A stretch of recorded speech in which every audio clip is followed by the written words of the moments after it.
Cameron, Beej. would you... Do you want to read Shakespeare, or do you want to read a weird, interesting story? Give me the weird, interesting story. Okay. Give me that good, weird, interesting story. Cool. Buzz. I will probably put the Shakespeare one aside to be read in a little bit, but I'll give you the weird... It's The Egg by Andy Weir. I'm not familiar Oh! Yeah. Now- They did the Kurzgesagt. Yes. Kurzgesagt. Yes, Kurzgesagt. you got it. with that. All Yeah, right. I Well, believe somebody it. take What are over the for me. sounds? Who would like to drive for Cameron while he reads the story? If you want to drive, I've got to do work things. Sure. I don't think I've driven since So- Desiree 8. All right, Max. Oh, You're a pro Kiosk gamer Stat now. Did Oh, a God. a video telling this story, but it was written by somebody else, and it's a very nice video, so you can always watch it again. That video version that they did, but the story Yes, written by Andy Weir of Ready Player One and Artemis. cool. Whatever. It's I hope the line breaks. Oh good, oh goodness. All right. The Egg by Andy Weir. You were on your way home when you died. It was a car accident, nothing particularly remarkable, but fatal nonetheless. You left behind a wife and 2 children. It was a painless death. The EMTs tried their best to save you, but to no avail. Your body was so utterly shattered you were better off. Trust me. And that's when you met me. What happened, you asked. Where am I? You died, I said matter-of-factly. No point in mincing words. There was a truck, and it was skidding. Yep, I said. I died?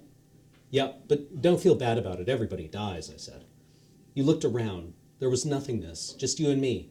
What is this place, you asked. Is this the afterlife? More or less, I said. Are you God? You asked. Yep, I replied.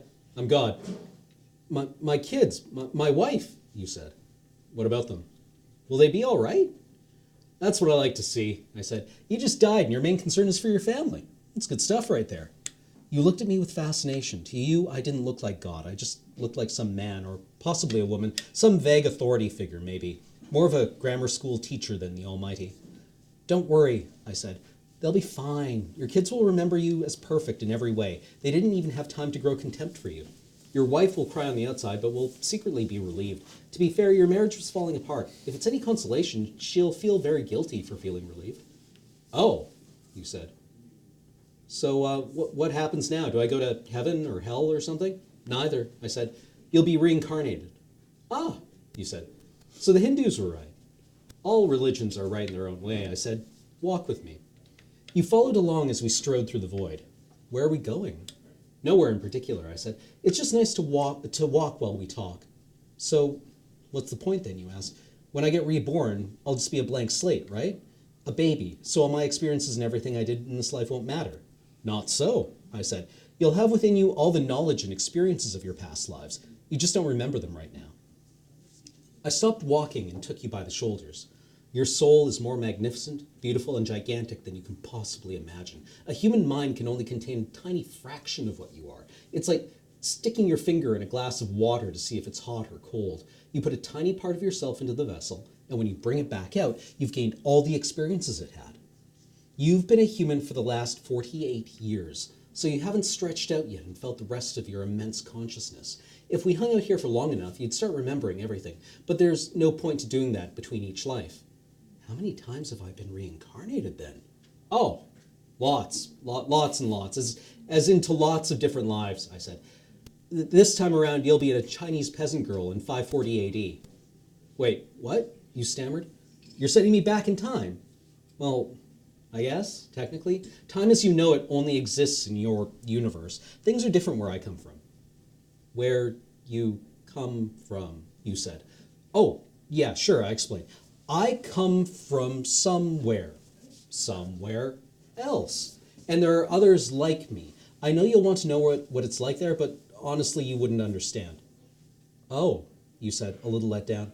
But wait, if I get reincarnated to other places in time, I could have interacted with myself at some point. Sure, happens all the time. And with both lives only aware of their own lifespans, you don't even know it's happening. So what's the point of it all? Seriously? I asked. Seriously? You're asking me for the meaning of life? Isn't that a little stereotypical? Well, it's a reasonable question, you persisted. I looked you in the eye. The meaning of life, the reason I made this whole universe, is for you to mature. You mean mankind? You want us to mature? No. You. I made this whole universe for you. With each new life, you grow and mature and become become a larger and greater intellect. Just me? What about everybody else? There is no one else, I said. In this universe, there is just you and me. You stared blankly at me. But all the people on Earth, all you, different incarnations of you. Wait, I'm everyone? Now you're getting it, I said, with a congratulatory slap on the back. I'm every human being who ever lived, or who will ever live, yes. I'm Abraham Lincoln. And you're John Wilkes Booth too, I added. I'm Hitler, you said, appalled. You're the millions he killed. I'm Jesus. And you're everyone who followed him, yes. You fell silent. Every time you victimized someone, I said, you were victimizing yourself. Every act of kindness you've done it to yourself. Every happy and sad moment ever experienced by any human was or will be experienced by you. You thought for a long time. Why? You asked me. Why do all of this? Because someday you will become like me.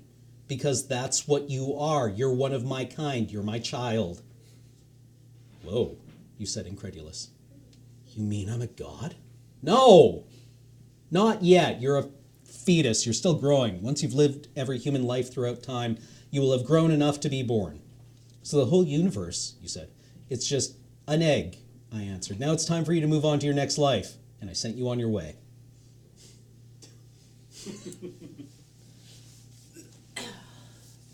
Yeah, I got my nerd movies mixed up. It's Martian, not Ready Player One. Oh, good. Okay, Yes. yeah. Makes more sense now. Yeah, makes way more sense now.